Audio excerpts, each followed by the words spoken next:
అమెరికాతో trade deal కి ముందే డిఫెన్స్ డీల్ ఖరారు చేసింది. 10 ఏళ్ల పాటు అమలయ్యేలాగా రక్షణ రంగంలో అమెరికాతో శిక్షణ, సైనిక బదిలీ, పరస్పర భాగస్వామ్యంపై ఒప్పందం కుదుర్చుకుంది.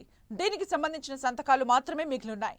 ఈ డిఫెన్స్ డీల్ ప్రాధాన్యత ఏంటంటే ఈ 10 ఏళ్ల పాటు అమెరికా మనకు కావాల్సిన టెక్నాలజీ కూడా అందించనుంది. డీల్ అధికారికంగా కూడా ఓకే అయితే ఇక పొరుగు దేశాలకు రక్త కన్నీరొక్కటే తక్కువ కానుంది.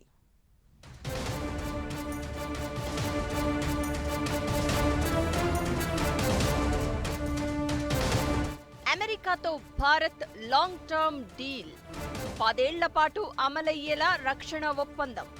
కొత్త ఒప్పందంతో పొరుగు దేశాల ఓవర్ యాక్షన్ కి చెక్.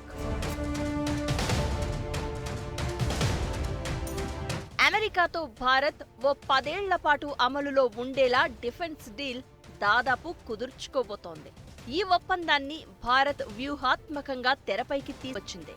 అటు చైనా, ఇటు పాకిస్తాన్ మధ్యలో బంగ్లాదేశ్ కూడా భారత్ వ్యతిరేక కుట్రలకు పాల్పడుతున్న వేళ అగ్రరాజ్యంతో రక్షణ ఒప్పందాన్ని వీలైనంత తొందరగా దీర్ఘకాలికంగా చేసుకోనుంది. ఈ మేరకు రక్షణ మంత్రి రాజ్నాథ్ సింగ్, అమెరికా రక్షణ మంత్రి పీట్ హెగ్సెత్ ఫోన్ కాల్లో డీల్ ఖరారు చేసుకున్నట్లు చెప్తున్నారు. ఈ సందర్భంగా అమెరికా భారత్తో ట్రైనింగ్, ఆయుధాల సరఫరాతో పాటు రక్షణ రంగంలో కలిసి పనిచేసే అంశాలపై కూడా చర్చ జరిగింది.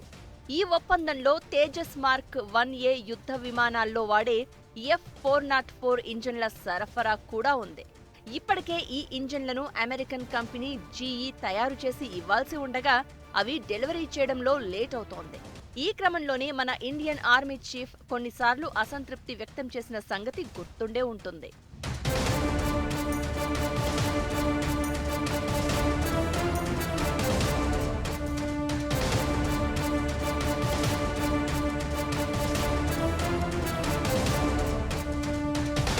ఈ ఇంజన్లు కనుక త్వరగా వస్తే హిందుస్థాన్ ఏరోనాటిక్స్ తయారు చేస్తున్న తేజస్ ఫైటర్లు భారీ సంఖ్యలో అందుబాటులోకి వస్తాయి. బోర్డర్ల దగ్గర చైనా, పాకిస్తాన్ కవ్వింపు చర్యలకు ధీటుగా ఎప్పుడు కావాలంటే అప్పుడు పహారాకి కానీ, దాడులకి కానీ తేజస్ జెట్ ఫైటర్లు వాడే అవకాశం దొరుకుతుంది. లైట్ కంబాట్ వెహికల్ గా తేజస్ ఇప్పటికే తన సత్తా నిరూపించుకున్న నేపథ్యంలో F-404 ఇంజన్లు త్వరగా వస్తే భారత్ ప్రాబల్యం మరింత పెరుగుతుంది. అమెరికా డిఫెన్స్ మినిస్టర్, మన రక్షణ మంత్రి ఫైనలైజ్ చేసిన ఈ డీల్ ఈ ఏడాది ఫిబ్రవరిలో ట్రంప్, మోదీ కలిసి ప్రకటించిన ఉమ్మడి లక్ష్యాల సాధనలో భాగంగానే చూడాలి.